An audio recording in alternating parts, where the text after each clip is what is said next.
Walang malay! Giti! Walang malay ang sa kagaga mo!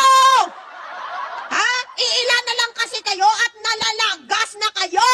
Paano kasi gigil na gigil kayong kabagsakin ng administrasyon ngayon, ang gobyerno ngayon na kinabibilangan nyo dahil mostly sa mga kasamahan mo, mga trapo! Halos lahat ng dumidikit sa mga Duterte may mga kaso! Animal ka! Kasuklam-suklam! Ang kagaga mo! Kasuklam-suklam ang kagaga mo! Ikaw pa masuklam, kasuklam-suklam ka, kaya ang kapatid mo mismo kakainin mo! Ang gobyernong manhid! Bilatibay! Gobyernong manheg ka kabutoks! Talagang magmamanheg sa sobra kabutoks! Manhid at walang pakialam sa hirap ng ating mga magsasaka at Bilatibay! Walang pakialam sa mga magsasaka. Baka nakalimutan mo yung sa tobacco excise tax mo nga skandal, day! Ha? Ang isyo mo sa excise tax sa tobacco, baka nakalimutan mo nga kurap ka rin. Animal ka makapagmalinis ka ngayon, di puta ka.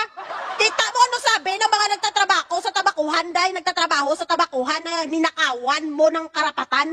Ano sabi nila? Malaki sana ang tulong nun, pero hindi nakarating sa kanila ang tulong mo kay ginghambot kung ginano mo ang kwarta, gaga. Sino ngayon yung walang awa sa mga magsasaka? Ang imo kapatid, gaga. Kung ano-ano na ang tinutulong sa mga magsasaka, tanay himo, dam irrigation para sa mga magsasaka, para makakatulong sa magsasaka. Namimigay ng lupa para sa magsasaka ang kapatid mo, gaga. Yung utang ng mga magsasaka, binayaran ng administrasyon ng Marcos ngayon, gaga. Hindi mo ba nakikita yan? Pati yung mga palay na binibigay din ng Pangulo ngayon. Pati yung mga storage room para sa mga magsasaka, ginawa ng kapatid mo, gaga! Animal ka! mangingisda, mga Bilatibay! Isama mo na pati tambay! sektor na nagpapakain sa atin. Yudipata! Maniwala na sana kami yudiputa do kan ay. Pasalamat ka lang, Aimee, hindi ako ang kapatid mo. Kaya kung ako kapatid mo, tukapan ta ka. Halos walang makain, gutom ang mga pamilya. Okay, bakit? Ano gagawin ni Wala BBM? silang Ano gagawin ni pakialam. BBM? Gaga! Dalhin yung kaldero! Siya ang magsaing! Ano ba ang gusto niyong gawin ng Pangulo? Kung wala silang pagkain, puntahan mo, bigyan mo ng pagkain kay Senadora ka. Kung wala silang masaing, kung wala taga-saing, saingan mo sila. Lahat na lang ng problema, yung di puta pati pagkain. Pangulo ang sisisihin. Gobyerno ang sisisihin. Kahit anong tulong ng gobyerno sa mga Pilipino, kung hindi kikilos at hindi maghanap buhay, ano ay kakainin? Ano kakainin? Akala mo naman nung panahon yung di puta ng mga idolo nyo, yumaman ang mga Pilipino?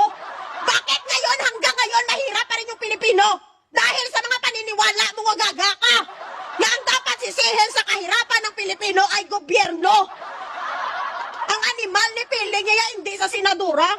Piling niya yung malinis siya. Baka nakalimutan nung ginawa mo sa mga farmer, sa mga natrabahante doon sa tobacco, gaga ka.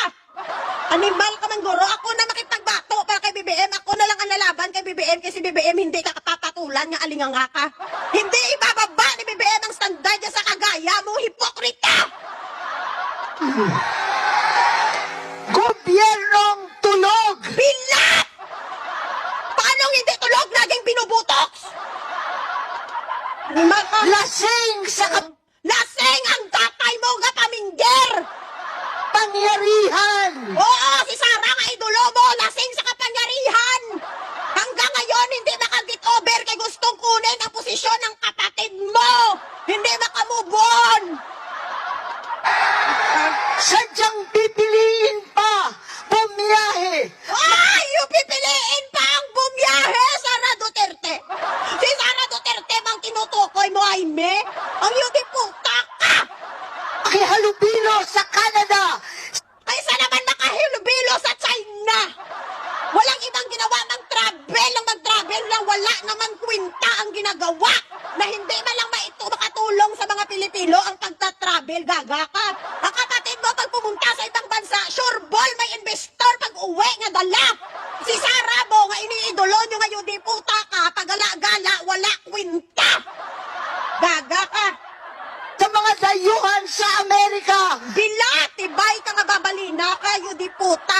Pangulong Bongbong Marcos, pasalamat ka talaga. Ito yung kapatid mo, hindi ako naging kapatid. Kaya kung ako naging kapatid dito, so ang taon ko ni sa wala to. Sa totoo lang, Pangulong Bongbong.